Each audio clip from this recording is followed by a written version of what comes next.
I didn't know I married a smart wire man. Oli muntu kwezamba sagala kugera bintu bingi. 80 million. So kwata mungalo. When I job, can you even one day? Even one day. Joshobora kwa codinga expenses zembade kuteka ku oboyo muchala wa sobolo za codinga. On that stage sinze kunyiza. Abatenga with that very week nga kole mikolo je chokange na ina isi. Maybe I'm going to start ngenda kufa. I need this money. Mommy, where are you? Okomye wole tuwa karacho komye wole tawaka. Chiri oliro dawa. Mukandi mulwadde. Bwe nkola mutwalira atemba nogenda ku clinic yange. So mali sale kola. Weekend ngenda mukyalo chiri. That day. Bayanjula baba bakoze gye mikolo gyabwe gya kwanjula. In the evening nakubira njagala kuddukako wano jinja buli kaseera abeera byefula ali Facebook basidi double location mwabira all the time. So what? Foolish. You were king bad. All this smart wire. I didn't know I married a smart wire man. Oli muntu kwezamba sagala kugera bintu bingi. Kachono muganda wo asa ali mukunkubira. Katulekerawo mangi. Wala.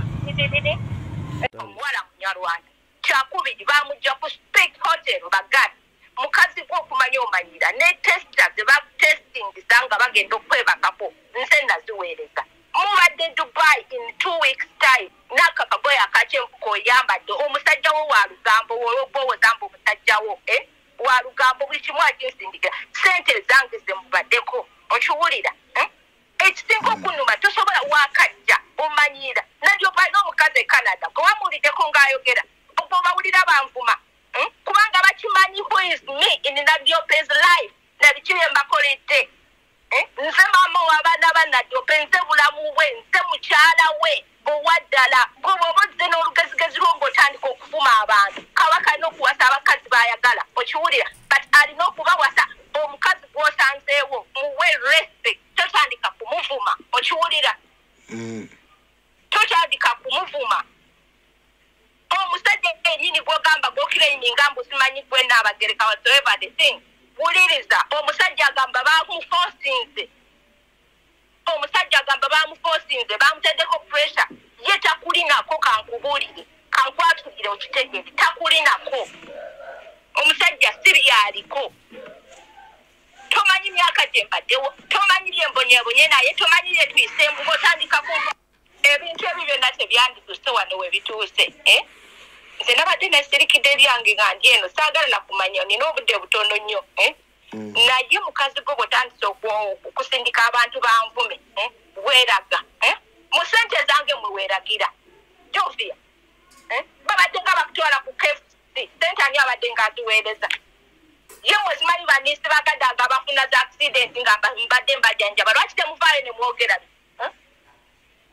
ebintu byonna bye mbadde mpeereza Nadyobe asa gw'obadde obifuna gwe asa gw'obadde ofuna ebintu bino amasimu masaawa buli kimu ndekeki apart from sente kakati singa nkeera enkya nengatta nti kati zino sente zigenze kufaamu zino sente zibadde zigenda ku bulamu bwe zino sente zibadde nga zakulya zino sente zibadde nga zikola service ku bulamu bwe zino zibadde nga zigenda mu nnimiro ozirina zino z'amafuta imagine n'obwakabaka tebulina sente kambabuulire bantu mmwe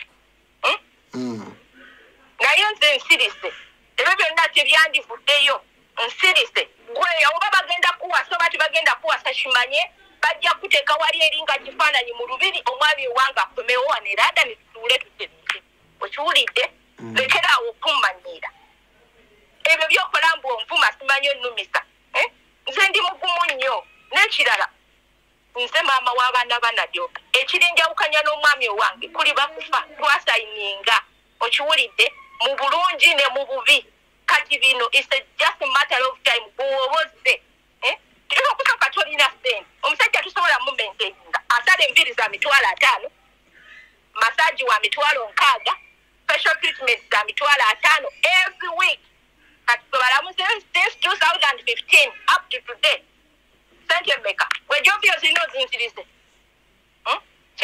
njagala bwenkanya olina okimanya you have to recognize me I'm the first wife of Nadyobe era nze mukyala we wendi nnyo ate sirina wendaga ate nkyaliwo mwabankisatisambu munkubira a British nationality tewali kigenda kuntuukako ne poliisi nagitegeezeza dda sorry sita wange knows what is going on tubalinze ku lunaku lwambaga